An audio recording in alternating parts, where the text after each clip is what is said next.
L'essentiel de l'actualité avec Lionel Durel. Bonjour à tous, tout de suite, votre flash info de ce mardi 6 novembre avec 24matin.fr.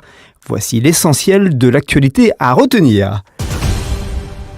La course contre la montre continue après l'effondrement de 2 immeubles anciens à Marseille. Les secours ont découvert ce matin le corps d'un homme mort sous les décombres. La mairie a annoncé que ce dramatique accident pourrait être dû aux fortes pluies qui se sont abattues sur Marseille ces derniers jours. Porté disparu depuis le 27 mai dernier après avoir passé la nuit en discothèque, Théo, 14 ans, pourrait avoir connu un funeste destin. Un corps en décomposition semblant lui appartenir a ainsi été retrouvé vendredi dernier dans une ancienne boulangerie lensoise. Désormais, il va s'agir de déterminer les circonstances précises du décès, dont rien ne semble encore permettre d'affirmer l'origine. Toutes les hypothèses sont donc appelées à être étudiées. Emmanuel Macron a souhaité mardi sur Europe 1 que la possibilité de mettre des policiers à l'école soit ouverte. Mais il faut toujours que ce soit la communauté pédagogique qui en décide, a-t-il affirmé.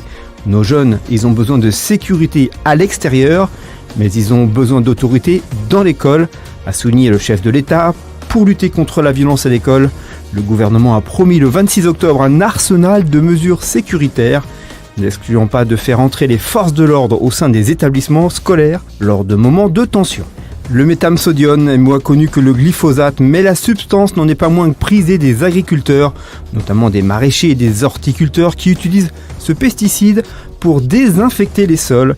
Désormais, il sera interdit, comme vient de l'affirmer l'Agence nationale de sécurité sanitaire, qui le juge dangereux pour la santé humaine et l'environnement.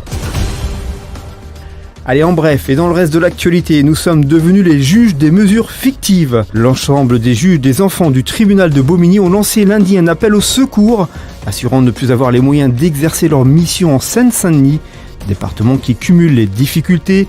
En effet, lorsqu'un juge prend des mesures d'assistance éducative, il s'écoule jusqu'à 18 mois avant l'affectation d'un éducateur chargé de l'exécuter. Les enseignes de la grande distribution Leclerc et Carrefour ont annoncé vendredi le carburant à prix coûtant en novembre, entendant tirer parti de la grogne contre la hausse des taxes décidée par le gouvernement.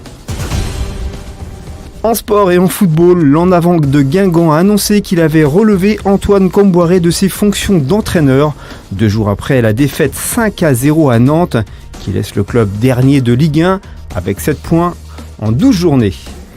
2 bateaux ont dématé en raison de la tempête qui a débuté dans la nuit de lundi à mardi dans le golfe de Gascogne, lors de la route du Rhum, toujours emmenée par François Gabart.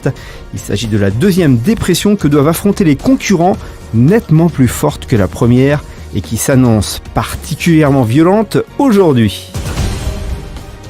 En musique, le projet confirmé et démenti depuis plusieurs mois au sein même du groupe.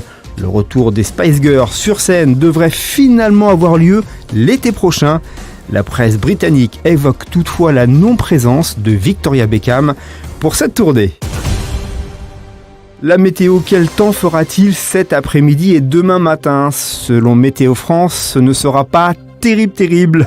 La perturbation se décale entre la Corse du Sud et les Alpes, en passant par la Côte d'Azur avec des pluies encore localement soutenues et de fortes chutes de neige en montagne.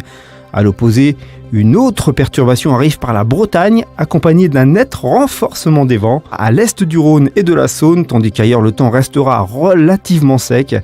Demain matin, il fera entre 6 et 9 degrés dans les terres, 10 à 12 en bord de mer. Les températures maximales afficheront 12 à 16 degrés en général, localement 17 à 18 degrés au pied des Pyrénées et 17 à 19 autour de la Méditerranée. Merci à tous d'avoir suivi ce Flash Info. À demain 13h pour un nouveau podcast à emporter partout.